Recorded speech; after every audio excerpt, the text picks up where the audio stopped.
জিম্বাবুয়ের বিপক্ষে টি-20 সিরিজের প্রস্তুতি ক্যাম্পের জন্য ডাকা হয়েছে ১৭ ক্রিকেটারকে। দেশে না থাকায় ক্যাম্পে থাকছেন না সাকিব ও মুস্তাফিজ। সুযোগ হয়নি মিরাজের।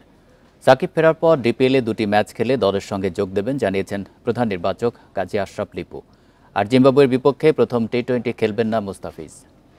বিকাশে কম খরচে ক্যাশ আউটের লিমিট বেড়ে ৫০,০০০। প্রিয় এজেন্টও 2টা। জিম্বাবুয়ে সিরিজ ও বিশ্বকাপ পরিকল্পনা নিয়ে ব্যস্ত বিসিবি। ছুটি কাটিয়ে ফিরেছেন হেড কোচ হাতুরু সিংহে। নতুন স্পিন কোচ মুশতাক আহমেদও উপস্থিত মিরপুর হোম অফ ক্রিকেটে। Batting coach David Hemp, pace bowling coach Andre অ্যাডামসের সাথে ভিডিও অ্যানালিস্ট মহসিন শেখকেও দেখা গেছে বোর্ডে। টি-20 বিশ্বকাপের রূপরেখা নিয়ে তোড়জোড় কোচিং প্যানেলের। জিম্বাবুয়ে সিরিজ ক্রিকেটারদের পরখের শেষ সুযোগ।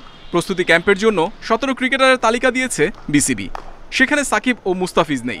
সাকিব খেলবেন না একাধিক ম্যাচ, মুস্তাফিজের প্রথম টি-20তে অনিশ্চিত।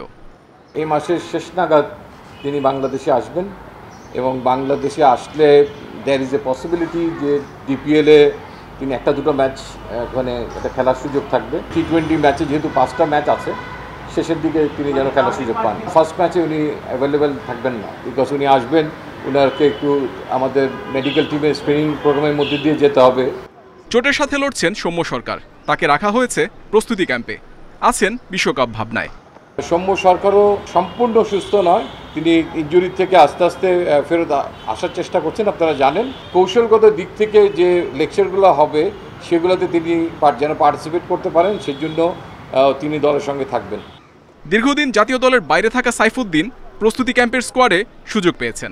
আফিফও আছেন, কিন্তু মিরাজকে রাখেনি নির্বাচকরা। দিন শেষে পারফরমেন্স একটা বড় ইস্যু।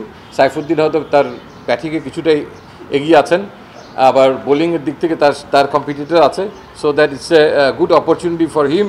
28 এপ্রিল দেয়া হবে জিম্বাবুয়ে সিরিজের চূড়ান্ত দল। Muhammad Nazim, independent news, Dhaka.